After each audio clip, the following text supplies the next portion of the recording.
All right, Charlie Gasparino, you're known to be very blustery. That's the word everyone talks about with you. Blustery. How much of this bluster is really you, and how much is theater of journalism? I am myself when I'm on TV, so it's basically me. You should also know that within the context of what I do, I used to box when I was a kid, and and that's part of me being a boxer. The other part of being a boxer is like when I remember after you beat the hell out of your opponent, or he beats the hell out of you, which happened to me equal amount of times, to be honest with you. You kind of forgive and forget. You don't carry a grudge. So that's the way I carry myself on TV. I may get angry, I may get into it with colleagues, which I have, but on my end, it's forgotten. And usually, 9 times out of 10 on the other end, it's forgotten. Once you're off the air, it's you just go your separate ways and you're friends. Yeah. The notion that I'm making this up is wrong. I mean, that is my emotion. I don't lie. But there are people who say, oh, Charlie being Charlie, because Charlie wants to be controversial, he wants to be provocative, he wants to preen. What do you think? I don't think that's the case. I mean, I think, listen, have I ever said anything that I thought was sort of needlessly provocative? No. Is it part of the theater of TV to be provocative? I would say yes. And I think that's why I was able to adapt from a print reporter to doing TV stuff, is because that was a natural part of my being. I mean, if you knew me when I was in the newsroom at the Wall Street Journal, and feel free to go there where there's still people that I worked with at the Journal right now. The old days. I'm kind of a dinosaur in that sense. They would tell you that what you see on TV is not that much different than the way I acted in the newsroom. A degree of bluster, a degree of emotion. It's just the way I am, and as long as I can keep the swearing, under control, it works for TV. All right, Charlie being Charlie, when you Right. joined Fox Business a couple months ago, you Right. quoted the Washington Post as saying you wanted to rip the lungs out of your competition. Yep. True? Yeah, but when I was at CNBC, I wanted to rip the lungs out of people here. I mean, I think, here's the thing. This is a competitive business. I'm a competitive person. CNBC is now the competition. The enemy? Yes, very much so. And, listen, I left there. I have amazing memories of that place. I owe them a lot. They gave me my start.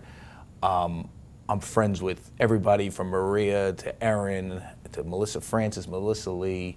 Mary Thompson is one of my best friends. I just love everybody. I love like 99% of the people there. But I wake up every day looking to rip their throat out. And, sometimes I get my throat ripped out, sometimes they get theirs. The whole object of me coming here is to make this into a bit of a brawl and to make it dirty in a sort of dirty, not listen, not to take them down personally, but to make this a battle for over business news. And that's what I've been doing. And my job is every day to come up with a scoop and to promote that scoop and to put it on the air and to get other people to follow that scoop, as I did with, I don't know, we broke the story about this now infamous meeting. I didn't think it was actually that big a deal when I reported with Mitch McConnell and Cornyn, right. Senators Cornyn, when they went to these Wall Street guys at the Peninsula Hotel. That was our scoop, and now the president is talking about it on his radio address. Do you foresee a day when Fox Business beats CNBC? Is it possible? Yes, I think it is possible, and it's listen, they're the established brand. It's hard to get people are used to watching, the same channel, and but I do know one thing, because I talk to these Wall Street guys all the time. I know one thing, is that generally, unless I come on and a few other people come on CNBC, they had it on mute. And now I know for a fact that these same people at these major firms are watching Fox Business. I know it because they tell me about my hits, they call me, they send me emails, their PR people are up my rear end yelling at me. And I think we, I'm a superstitious guy. My dad was a big-time gambler, so he never counted his winnings before he won. I hate making predictions, but I could tell you that already we are making inroads into their core audience in terms of people paying attention to us. And I think, my job is to make Fox Business much more relevant to Wall Street. And I think we're gaining some ground.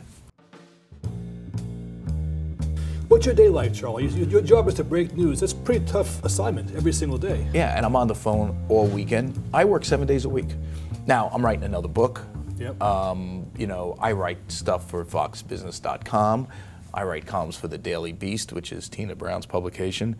I occasionally write stuff for the Huffington Post. I write a lot, I report a lot, but my main job is Fox Business, and I report every day for them. I'm on the phone all the time. What time do you get up in the morning? It depends. I generally get up around 9. I generally can't sleep. You're not a morning person. No, I hate. We appreciate this in that respect. Right. And today I got up early to make this, and I left my wallet in my house in Connecticut, which I have to drive back and get. All right, so you get up at 9 o'clock. What's the first thing you do, work-wise, most mornings?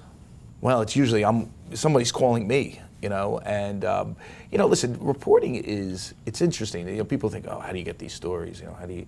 I've been asked that question a million times. There is a sort of routine to it. It's kind of like working out, like going to the gym. Like you hate the beginning and then you get into it, where you just start going down the list, talking to people, and you're just having conversations. The list, is that CEOs, is that traders? Combination. CEOs, everyone from PR people to CEOs. I go up and down the line. And these are people I've dealt with a long time, throughout my career. And you talk to them and you hear what they have to say. And it's kind of like working out in the sense that it's, sometimes you just don't feel like talking to somebody, right? Sometimes you just feel like sitting at your desk, drinking a cup of coffee, and reading the Wall Street Journal, the New York Post, or Market Watch. That's just the way people are normally. But you have to get on the phone and have a conversation with somebody to figure out what's going on out there. And that's what I do every day. I force myself to make 4 or 5 phone calls, even on the weekends. When you talk to people in interviews, are you blustery Charlie on the air, or are you more schmoozing Charlie off the air? Come on. People know me for what I am, and it's funny. People say, "Do you scream at your sources?" Do you? No. No. Why would they talk to me if I screamed at them? Right. Sometimes they scream at me because they don't like what I've written. Well, that's a question for you. Were you a good boxer? I was average. Average boxer. I was Golden Gloves, nothing like that. Well, I got hurt right before I was going to the Golden Gloves. I was good. It wasn't great. I think one of my things that most disappointed me in my life, and what propelled me in journalism, was the fact that I didn't go fight in the gloves. I remember taking myself out. I broke my nose a bunch of times, and my mother was horrified that every day I'd come home with a bloody nose, and sometimes it would bleed, for no reason at all, and I still have the effects of it. But I remember I was sitting at a bar with a beer in my hand, and I was looking up, and I just quit, and there was my sparring partner winning the semifinals of the gloves, a guy that I was just at least as good at, and I said to myself, what the hell did I do? How did I? And then that thought about not just, I never want to say, what if. That thought about saying, what if, propelled me in journalism. That's why I went to TV. A lot of people told me not to do. Listen, I had a pretty cushy job at Newsweek. I had an office, TV, the whole thing. I could write when I wanted, do books on the side. But I always thought, what if I wanted to, could I make a career out of this? And thank God I did. If you look at what's happening in print right now.